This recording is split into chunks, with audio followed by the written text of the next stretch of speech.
I'd like to welcome to the stage now our final speaker for this evening, Ty Blanch, who's a principal of LG Hillwood Commercial on the Central Coast.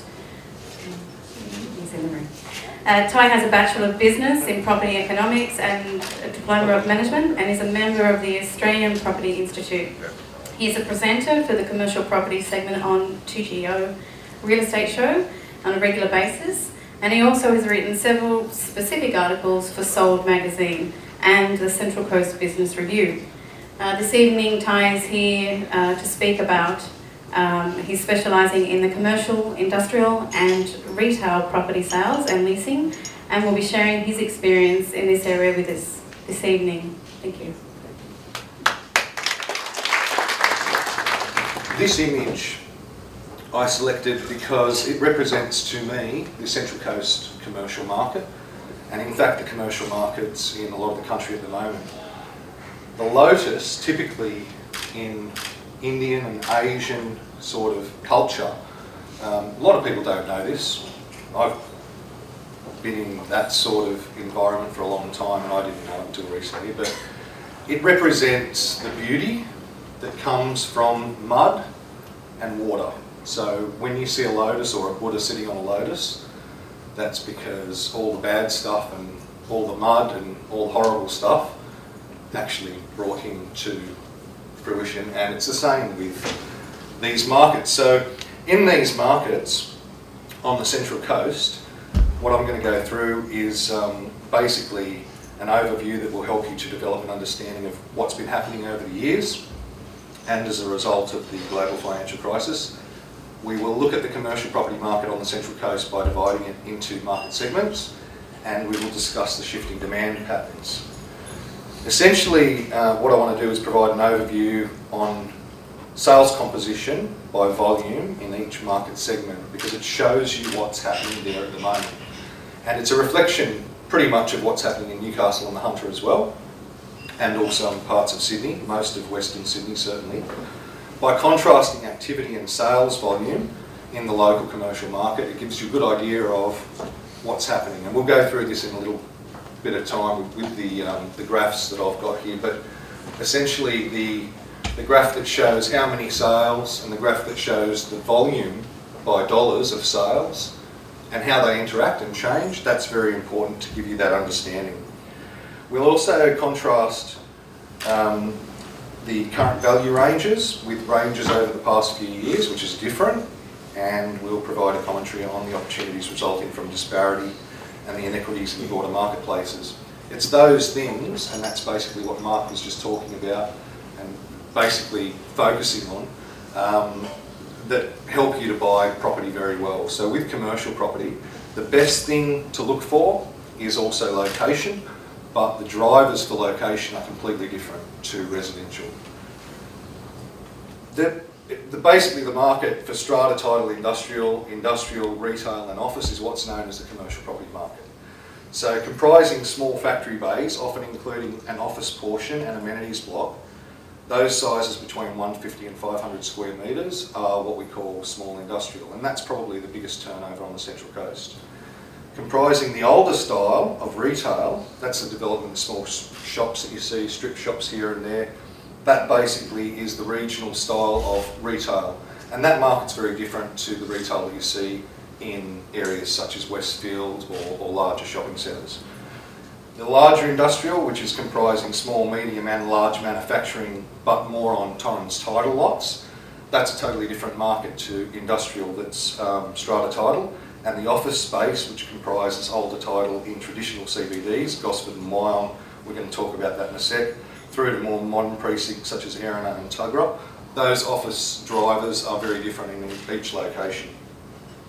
So if you have a look at this chart, just quickly, we'll go through this in a bit more detail, but you can see, for example, that the industrial strata has changed between 2007 and 2009.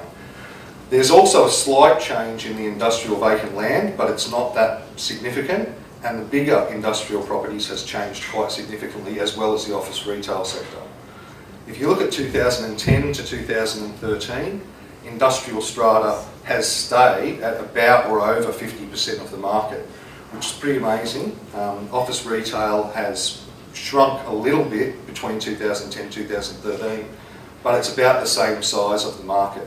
And the market segment for industrial torrens, larger industrial, and industrial vacant land has stayed about the same. So my observations on that data, which has been provided for us by Robertson Valuers, who are very good to do it for me, suggests that a large increase in strata title industrial transactions has happened on a year-to-year basis. Declining capital values predominantly due to distressed and over-anxious vendors, which has happened through the global financial crisis with pressure being put on businesses for different reasons. And medium to large industrial premises have been severely impacted on by the GFC because of uncertainty and generally quiet economic activity. The office retail market segment has been reduced remarkably between 2007 and 2009, but it hasn't been affected as much as the other subsectors since 2009. The other thing that's happened is vacant industrial values for land and the development markets have slowed. And this is driven by, basically, the financial constraints. So with industrial land, you need to get pre-commits, the same as you do with a residential development. But it is industrial land that drives growth. So if you don't have new buildings coming out of the ground, prices can start to go up, and that's what's starting to happen now. Development sites and commercial industrial land values have been crippled. The reason that they've been crippled is because you can't go and borrow to buy land very easily now at all, without pre-commits, which are very, very difficult to get at the moment. Finance is more difficult to structure for development because of the fact the GFC restructured the way it looked at commercial property much, much more heavily and much more intensively than it did with residential. So you can still go and borrow to buy for a house quite easily, and you can borrow 80%, or if you want to pay for a bit of mortgage insurance, you can borrow up to 90 or 95%.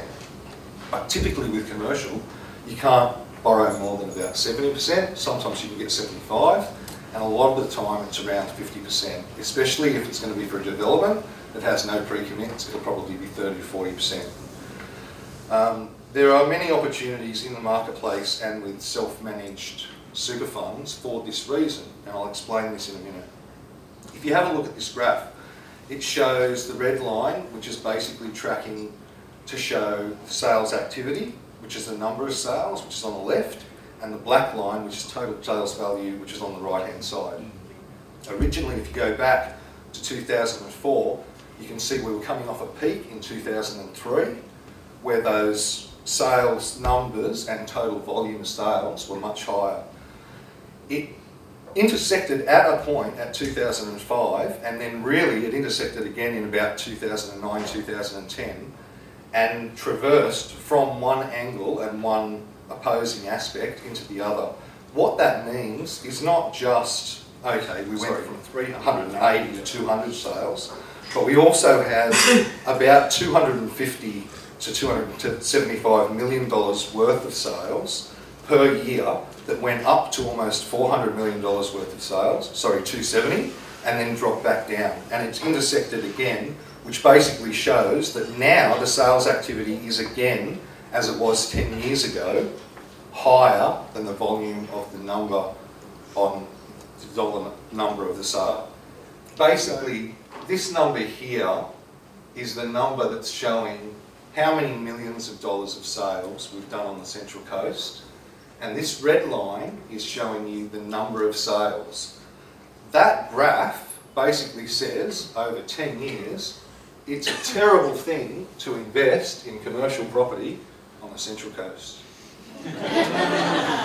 But where we are now is showing you that right now it's a fantastic time to invest in commercial property on the Central Coast, because we're at the bottom of that ebb, and it will certainly increase, in my opinion, over the next 5 to 10 years, and I'm not just saying that because I sell and lease commercial property. Let's analyse that a little bit more. 2003 saw that peak, we talked about that. At that time, speculative development was also riding on the crest of a strong economy, and the availability of finance was structured on the shoulders of residential property values and the equity that people had in their homes. Essentially, when you have equity in your home, you can go and do other things with it, as well as just sell the home and put the money in the bank or go overseas. So people go and buy factories, typically, when they have equity in their homes. If they don't have any equity, they probably don't have an equity base that will allow them to own commercial property. However, when I meet people at factories and I talk to them about selling it, oftentimes they're guys, we were talking about this before, that have a pair of stubbies and thongs on, and they walk out and say, yeah, I need to sell or lease this factory, and then after talking to them for half an hour you find out that they own 20 or 50 factories. So speculative development that happened during the strong economy, which is reflected in that graph, doesn't show people who held property through that time and who kept building it. Land prices and the cost of concrete and steel were much lower, so feasibilities could be done on the back of the coaster. And I used to meet guys and we'd yep, we can do this, bang. I'd sell them a block within, honest to God, within 28 days or 30 days, I'd sell the whole development, and I'd already sell them another block before they started turning dirt on that development. And then we did the same thing again and again. Because spec development back then, the banks would just go and take the money, keep going, you know, keep doing what you're doing. As costs increased, so did capital values. Developers allowed prices on new stock to creep up, but without decreasing their margins. What's happened now is it's too expensive to go and buy land, particularly industrial land, because we're talking about most of the market on the Central Coast. So people can now go and buy land and develop only if they've got pre-commits, typically because the costs of concrete and steel, which make most of the buildings, have gone up so much. So there's just not very much of a margin in there.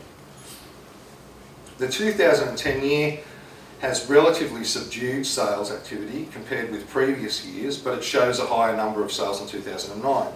For the first time since 2004, sales activity is tracking on that opposing tangent. This suggests that there's been a disproportionately higher volume of lower value properties transacting over the 2010 year. And it's been the same pretty much since the global financial crisis started until now. There are some larger sales. I've just recently put a $10 million deal together with Cordina Chickens at North Wyong, and that's probably, you know, one of the larger design and constructs that's happened in the last 12 months on the Central Coast. But it was a bit lucky that we had them, because we had Sanitarium about to build on that block, and they changed their mind, and at the same time the developer came to me and said, oh, well, can you sell it with the DA plans? And I said, to find a food producing facility is probably going to be like 1 in 1,000. Luckily, within about 3 or 4 months we found one and put a deal together, which was great. If you have a look at the smaller units and the office units that have been built on the coast in the last 5 years, most of the development that has been built has been sold or leased quite successfully, but there's just not much happening compared to what was happening before. So that helps you to understand that at the peak and back then, what was happening was we were riding on the crest of a strong economy. People had equity in their homes going up, up, up, up, up. So they had $200,000 worth of equity. They went to the bank and said, we want to buy a factory. They said, sure, we'll lend you $200,000 because they got the equity. And it just snowballed into a massive you know, boom, basically, for commercial property on the coast. Commercial demand patterns are shifting. Mum and dad purchasers do not have easy access to equity or finance for commercial property. Self-managed super funds are becoming more popular. It's a great vehicle, self-managed super, to purchase commercial property with, because when you buy commercial property, you can lease it to your business, so you can live in it. Whereas with residential property, you can't buy a residential property with your super and live in it, but you can do it with commercial property, which is a big thing, because you can set the rent, you can work out what you want to pay yourself rent within a range. It's got to be an honest range, but it can be at the higher end of the range. So you can buy a property for $800,000 and you can probably lease it to yourself for $100,000 a year. So you're paying yourself that money into your super fund, and at the same time, what you're doing is de-risking your investment. Because investment yields and things that have to do with return on commercial property are always a reflection of risk. So if you can de-risk it by putting yourself in as a tenant, and you can still get 10% or 12% return, it's fantastic. And it's legal, totally legal. Self-managed super funds can also buy for investment and or owner occupation, as I said, and they're not easily structured for development, but that creates a vacuum for design and construct opportunities. So people who want to invest but not using their self-managed super fund, now's a good time because self-managed super funds can't go and do developments, which means that developers that can just need to make sure that the location that they're doing it in and the returns are there. Shifting demand patterns, as we said, depleted stock, specific class of commercial property assets. I did do an example which I'll quickly flick through. Highlights and opportunities, 2014 and beyond. It is land values that allow you to do things, and basically land values that are lower, that allow you to do higher and better uses, are essentially where you can make a lot of money in commercial property. So I can sell you land for 135 bucks a metre that you can go up 6 stories on with commercial office space. If you try to buy that in Newcastle, it's probably cost you about $1,500 a metre. But it's just about picking the spot. That's in Tuggerah Business Park, which is a favourite of mine because that's where our office is. This premium grade office space, which there's just a couple of pictures there at Erina, you can see we're renting it for $400 a metre, selling it for $4,500 a metre. The land zoned for that, you'd probably buy for $905. That was a sale that I used, a metre. Looking at Tuggerah Business Park, you can rent for $220 a metre, sale for $2,500, probably to $3,500 a metre now too. But the land zoned for that could be purchased and was purchased in that case for $85 a metre. So that's a big disparity, and that's what I'm saying. There's a lot of things like that I can't go through in the next sort of minute and a half, but there's a lot of disparities on the Central Coast that will allow people to get, you know, really good investment. That's just a quick overview of prices for you to have a quick look at a glance at.